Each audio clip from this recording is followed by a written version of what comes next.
Bom dia a todos do grupo, a paz do Senhor. Meditando a palavra de Marcos, capítulo 5. Como tem trechos dessa palavra, desse capítulo que nos chama a atenção. Como Jesus é maravilhoso, como Ele é bondoso. Hoje eu gostaria de ler dois versículos, o que o Senhor colocou no meu coração, e contar um testemunho que o Senhor fez na minha vida para os irmãos. No capítulo 40, do capítulo 5, versículo 40, está escrito assim, 40 ao 42. Entrando, disse-lhes: Por que vos alvoroçais e chorais? A menina não está morta, mas dorme. E riam-se dele. Porém, ele, tendo-os feito sair, tomou consigo o pai e a mãe da menina, e os que com ele estavam. Entrou onde a menina estava deitada. E tomando a menina pela mão, disse-lhe: Talita cumi, que traduzido é: Menina, a ti te digo, levanta-te. E logo a menina se levantou e andou, pois já tinha 12 anos, e assombraram-se com grande espanto. E mandou-lhes expressamente que ninguém o soubesse, e disse que lhe desse de comer. Aleluias.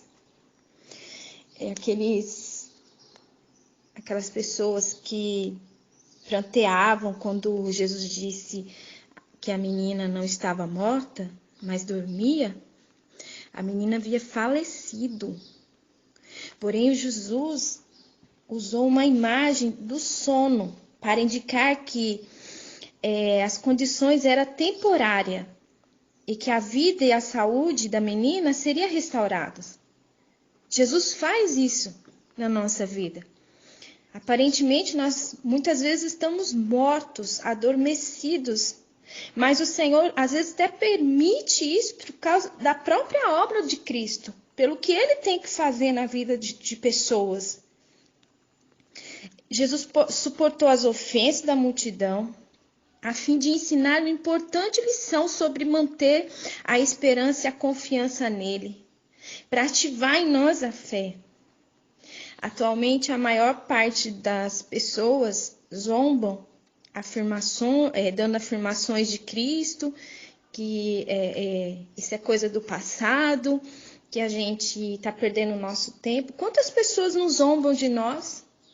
Quantas pessoas olham para a gente, meneiam a cabeça quando a gente está falando? Por quê? Isso é uma forma de estarem desacreditando muitas vezes do que nós falamos, até dentro da nossa casa, no meio dos nossos familiares mesmo. Eles zombam da gente. Mas nós devemos suportar isso como Jesus suportou. Porque a obra não é nossa, a obra é do Senhor. E quando você for depreciado por expressar sua fé em Jesus, e a esperança na sua, as suas forças, sua esperança estiverem quase enfraquecendo, lembre-se que você está fazendo tudo isso pela esperança na vida eterna. Lembre-se de que os descrentes não enxergam as situações de acordo com as perspectivas de Deus, aquilo que você consegue ver. Para você entender melhor isso, sobre esta palavra, você pode ir lá em 1 Tessalonicenses, do capítulo 4, versículo 13 e 14. Você vai ter uma compreensão ainda melhor disso que eu estou falando aqui. Jesus não só demonstrou ter amor e poder, e grande poder, mas também demonstrou uma imensa compaixão. Nós temos que ter compaixão das pessoas que zombam de nós. Nós temos que ter amor pelas pessoas, porque elas não entendem o que nós entendemos, a visão delas ainda está fechada. infelizmente, tem demônios tapando a visão dela, o entendimento dela, assim como foi naquele jovem endemoniado. O poder de Jesus sobre a natureza, sobre os espíritos malignos e sobre a morte era motivá-lo pela compaixão. Nós devemos ter compaixão dessas pessoas. Jesus fazia o que ele fazia por compaixão e ele quer que nós venhamos ter essa compaixão dentro do nosso coração. Jesus se compadeceu do homem possuído pelo demônio que vivia entre os túmulos, da mulher doente e da família da menina morta. Olha quantas pessoas, num capítulo só, o Senhor trabalhou na vida delas por compaixão. E mesmo ele fazendo bem, mesmo ele curando, ele libertando, ele fazendo tudo que era bom, os rabinos daquela época consideravam que essas pessoas eram impuras. E elas não pertenciam à sociedade. E eles a evitavam. Mas Jesus estendeu sua mão e ajudou a todas aquelas pessoas que precisavam da ajuda dele. Esses são os tipos de pessoas que, se vê um drogado, eles não se aproximam. E se dizem ser de Deus. Se vê um mendigo, eles não têm coragem de abraçar. Por quê? Porque tá cheirando mal. Se vê um enfermo, às vezes em fase terminal, muitas vezes não tem coragem de aproximar, achando que é uma doença contagiosa. Isso existe nos dias de hoje. Porém, Jesus disse aos pais daquela menina que ele ressuscitou. Olha que coisa maravilhosa. E isso é o exemplo que nós devemos tomar para nós. Não divulgue o milagre. O Senhor Jesus disse para eles, para a família, não divulguem um milagre. Você sabe por quê? Porque ele não queria que isso deixasse as outras pessoas que seguissem a ele, não pelo que ele era, mas pelos milagres que ele podia fazer. Jesus queria que o milagre falasse dele mesmo. Jesus desejava que os fatos falassem por si só. Jesus ainda tinha muito a realizar naquela época. E não queria que as pessoas seguissem apenas para ver os seus milagres, os curiosos. Como tem curiosos dentro da igreja. Ah, vou lá porque o profeta fala. Lá, vou lá porque o profeta cura. Eles não vão por Deus, eles não vão por Jesus, mas vão pelo profeta. Vão por aquele que tem o dom. São dons.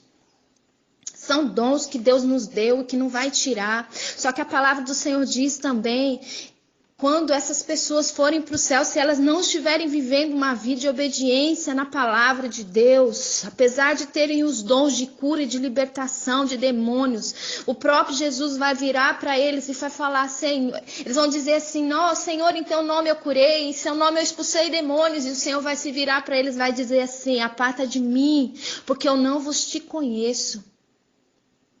Dons são dons. E os dons que Deus nos dá não é para nós ficarmos nos gloriando nele, mas entregar toda a obra que é feita nas mãos do Senhor e permanecer fiel à palavra. E deixar que os milagres falem por si só, como Jesus fez aqui. Para que a obra do Senhor na minha vida e na sua vida continue. Irmãos, há 9 anos atrás, eu quero dizer para você que o diabo, Satanás, ele é muito astuto. E ele entra na vida do cristão. Ele entra na casa do crente. E quando ele encontra um crente com a sua mente fechada para as coisas do Senhor, ele entra ali e ele fecha a visão, endurece o coração de tal forma que essa pessoa não consegue ver um palmo à frente do nariz dela, porque ela começa a ser totalmente controlada por esses demônios, assim como era esse jovem, que tinha essa legião de demônios que controlava a vida dele.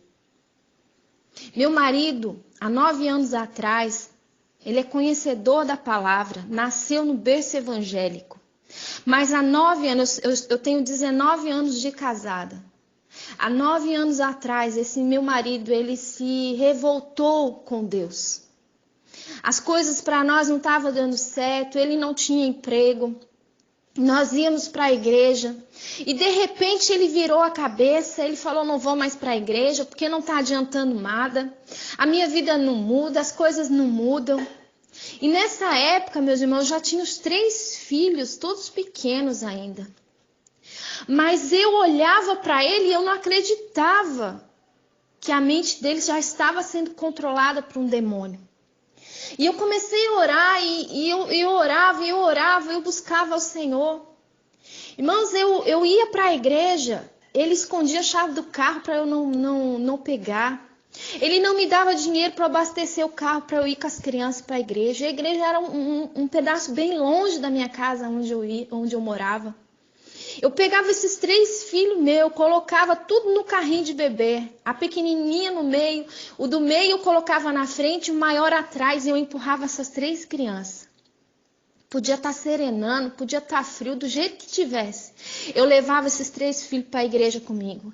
Porque eu falava assim, eu vou ensinar o caminho do Senhor para os meus filhos. Mesmo que o pai deles tenha se revoltado, eu vou buscar pela vida do pai deles. E eu ia, eu não desistia, eu fazia campanha pela vida do pai. Eu levava ao Senhor aquela causa. Eu saía, irmãos, ele deitado no sofá, ele fazia cara feia. Ele olhava feio para mim. E ficava lá, e aquilo doía no meu coração, mas eu ficava quieta, não discutia. Eu falava, Senhor, eu estou indo, eu estou entregando ele nas tuas mãos, cuida da gente. Irmãos, eu persistia todas as semanas em buscar o Senhor pela vida da minha família, pela vida do meu marido. Eu não desisti do meu marido. Eu não desisti. Um belo dia, irmãos, eu estava indo para a igreja, nesse dia estava chovendo. E eu falei para ele, eu falei assim, amor, por favor, deixa eu ir com o carro, porque hoje está chovendo. E nesse dia ele me entregou o carro para eu ir. E as crianças olharam para mim e falaram assim, mamãe, hoje nós podemos ficar com o papai? E nessa época, irmãos, eu morava em São Paulo. E eu sou uma pessoa que eu nunca forcei meus filhos a ir para a igreja. Porque meus filhos têm que ir para a casa do Senhor por amor e não por força. E eles têm que ir por amor, como a palavra diz, nem por força, nem por violência, mas pelo amor. Eu sempre entendi essa palavra. E aí quando eles falaram aquilo para mim, imediatamente eu disse, amém, vocês querem ficar com o papai hoje? Fica e a mamãe vai lá buscar o Senhor. Irmãos, graças a Deus que eu sempre fui uma pessoa calma, eu nunca fui uma pessoa briguenta. Eu podia falar, não, vocês vão comigo, porque nós vamos para a igreja e tal. Já chega seu pai que não está aí, que não quer saber de Deus, eu vou levar vocês. Não, irmãos, amém, não querem ir, fica aí com o papai, eu estou indo buscar. Irmãos, quando eu estava indo, nessa época nós tínhamos uma Scenic, esse carro, para quem conhece, né? Para quem não conhece, ele é um carro um pouco alto, ele não é um carro baixo. Eu parei num farol, num cruzamento. Na minha frente tinha 2 carros.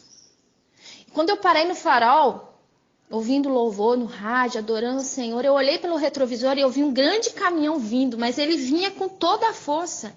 E eu olhei para aquele caminhão vindo daquele jeito, vi que ele não ia parar, e eu só falei, Senhor, misericórdia de mim, Senhor, ele vai bater em mim.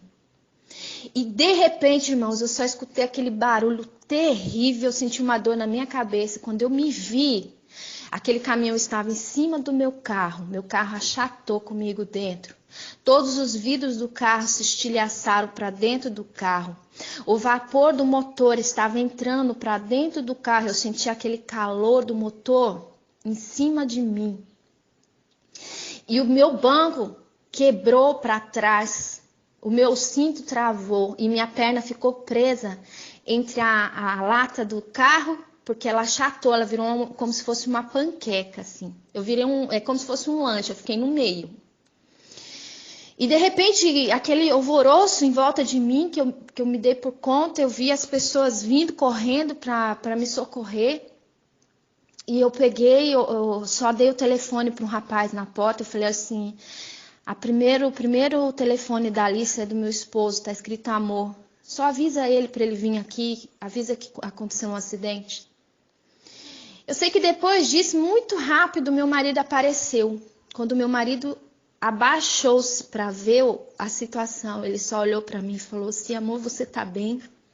Eu falei: eu estou bem. Você tá consciente? Eu tô consciente. Tá doendo? Eu falei: só a minha cabeça e minhas pernas que eu não tô sentindo. Amor, você vai ficar bem. E ali, irmãos, eu comecei a ver um quebrantamento no meu marido que eu ainda não tinha visto. Eu não tinha visto aquele quebrantamento. E ele todo preocupado, sem saber o que fazer, porque não tinha o que fazer. Eu estava entre a lataria do carro. Até que chegou o resgate, cortou o que tinha que cortar, me colocaram numa tábua, colocaram um colete cervical em mim, porque eu não podia me mover, porque eu não sabia como estava a minha coluna, porque eu não sentia minhas pernas. E nessa maca eu fiquei 1 dia e meio em cima dessa maca de madeira, até fazer todos os exames.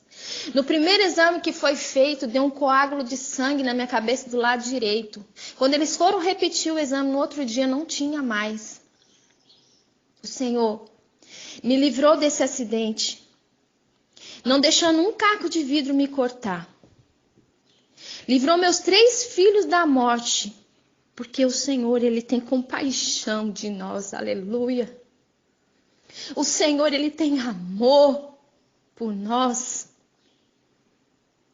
E naquele momento, daquele dia em diante, o meu marido se reconciliou com Deus.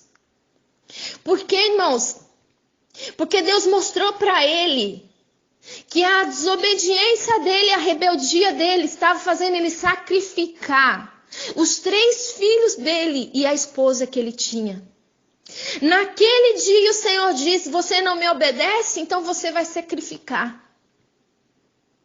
Mas, irmãos, muitas vezes nós passamos humilhação, zombaria até dentro da nossa própria casa, porque o diabo, ele é astuto, ele cega o entendimento dos nossos familiares, como ele fez com meu marido. Irmão, se você estiver vivendo uma luta para a conversão de um familiar seu, de alguém que precisa de entendimento, de salvação no seu lar, prevaleça em oração. Mas saiba que se for necessário Deus fazer algo para chamar a atenção desse seu familiar, Ele vai fazer. E eu quero dizer para você, esteja disposto a passar pelo que for preciso para que o Senhor mexa no coração, porque quando o coração é de pedra, o Senhor tem que quebrar. E para quebrar dói, vai ter que doer. Irmãos, tente entender que quando você entra na brecha para um familiar seu, saiba que você vai ter que suportar e aguentar as coisas que vão vir, porque o Senhor, Ele vai te ouvir, Ele vai te entender. Ele vai fazer tudo para que aquilo que você está fazendo, o preço que você está pagando, o Senhor venha ter vitória e seja o nome dEle glorificado através da sua vida. Porque na época que eu ia buscar o Senhor pela vida do meu marido, eu estava disposta a pagar todo o preço para ver o meu marido de volta na casa do Senhor. E os meus filhos na casa do Senhor. Porque eu não queria que os meus filhos olhassem para o pai naquela situação e mais tarde eles dissessem: meu pai não vai, por que eu vou? E fosse um exemplo ruim para os meus filhos. Não era isso que eu queria. Então eu estava disposta a pagar o preço. E quando aconteceu isso, eu fiquei calma e eu só pedi a misericórdia de Deus e falei: Senhor, tenha misericórdia de mim e me permaneça viva, deixa eu ficar viva para eu poder cuidar dos meus filhos. E o Senhor teve misericórdia de mim. No outro dia eu saí andando do hospital apenas com colar cervical. O carro, ele deu PT. Não deu para aproveitar nada. No outro dia eu tive que ir junto lá na delegacia. As pessoas olhavam para o carro e falavam assim: meu Deus, o motorista que está nesse carro morreu, não aguentou, porque olha a situação desse carro em cima de um caminhão. E eu ali do lado com colete cervical, falei assim: não, porque o meu Deus é fiel. O meu Deus, ele tem amor e compaixão pelos que são dele, sou eu. Eu estava ali, estou aqui de pé para contar a vitória. Naquele mesmo dia, na semana, o meu esposo já quis ir para a igreja, buscar o Senhor, e naquele dia houve arrependimento. Ele se reconciliou com o Senhor. E desse dia para cá, nunca mais o meu marido se desviou da presença do Senhor. Eu falo que eu acredito que ele é até mais crente do que eu hoje. Ele tem mais temor do que eu. Ele sabe o que Deus pode fazer. Ele sentiu isso na pele. Eu quero dizer para você que seu familiar que está sendo rebelde diante do Senhor, ele vai entender o amor de Deus na vida dele, ele vai se converter de um jeito que você nem imagina. Do jeito que você não faz ideia como ele vai se converter, como ele vai ter temor a Deus. Mas você vai ter que pagar o preço, você vai ter que ser fiel a Deus e permanecer firme. Hoje meu marido é evangelista, serve na casa do Senhor, é um bom pai, um bom marido, ele é um bom amigo, dá bom exemplo para os filhos, mostra o temor de Deus para os seus filhos. Eu quero dizer para você, hoje eu tenho um filho de 18 anos, eu tenho um filho de 14 anos e eu tenho uma filha de 11 anos. Quando aconteceu isso, eles eram tudo pequenininho, a minha filha mais nova só tinha 2 aninhos de idade. Mas o Senhor restaurou.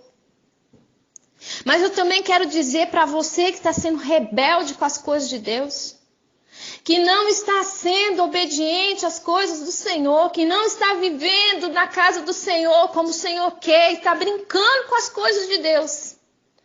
Eu quero dizer para você, você prefere obedecer ou sacrificar?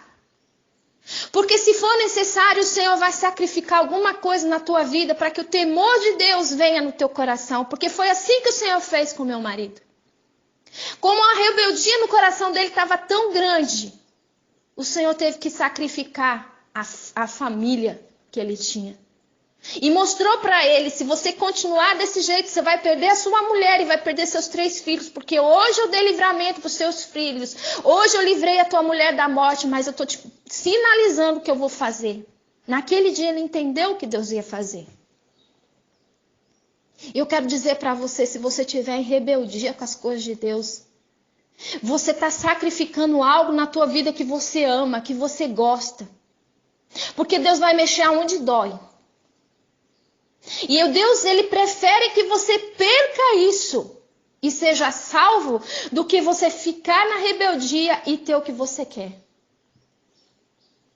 Eu quero dizer para você nessa manhã, meu irmão, minha irmã, primeiro para você que está lutando por alguém, permaneça fiel e firme. Vão zombar de você, vão rir de você, vão te humilhar, mas permaneça firme. E para você que está sendo rebelde, se reconcilie com Deus. E volte às primeiras obras. Volte ao primeiro amor. Antes que você sacrifique algo da sua vida. Para que você volte para Deus em temor.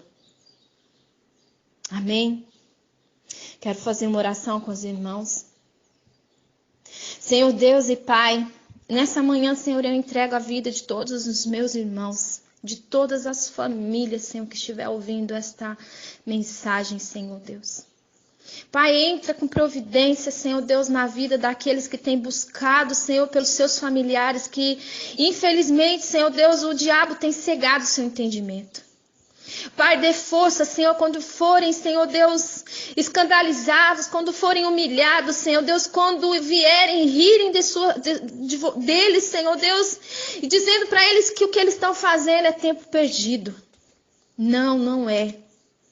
Não é, porque o Senhor é o Deus de compaixão, um Deus de amor, um Deus que veio para esse povo que está doente. O Senhor não veio para os sãos, o Senhor veio para os doentes. E por causa deles o Senhor agirá na vida desse povo que busca, que clama. Também, Senhor Deus, eu entrego, Senhor, a vida daqueles que estão se rebelando contra Ti. Tenha misericórdia desse povo, Senhor. Dá a chance, Senhor, que o Senhor deu para o meu esposo, para que o coração deles sejam quebrados, Senhor. Que eles possam se reconciliar contigo e viver, Senhor, uma vida íntegra dentro da palavra do Senhor, Pai.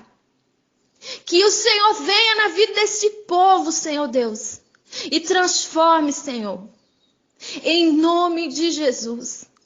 Pai, eu entrego os filhos, Senhor, eu entrego os cônjuges, o casamento dessa pessoa, Pai.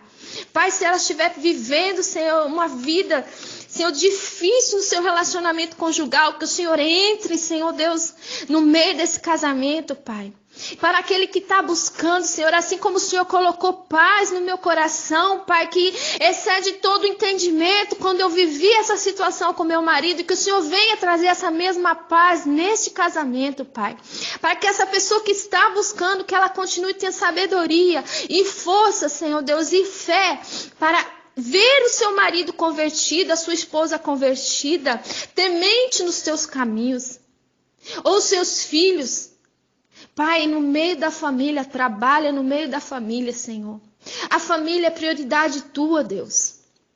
Tenha compaixão, Senhor, dessas famílias. E dê sabedoria, Senhor, para nós continuarmos firme na tua palavra, firme na tua presença, te buscando, Senhor, e sendo tementes a ti. Pai, em nome de Jesus, Senhor, eu entrego todas as famílias que estão ouvindo esta oração. E peço, Senhor, que a tua luz, Senhor Deus, abra o entendimento, Senhor, abra os olhos espirituais, que eles consigam ouvir o teu falar, Senhor, e sejam sensíveis à tua voz. Pai, é o que eu oro, Senhor, e te agradeço nesse momento. Em nome de Jesus. Amém.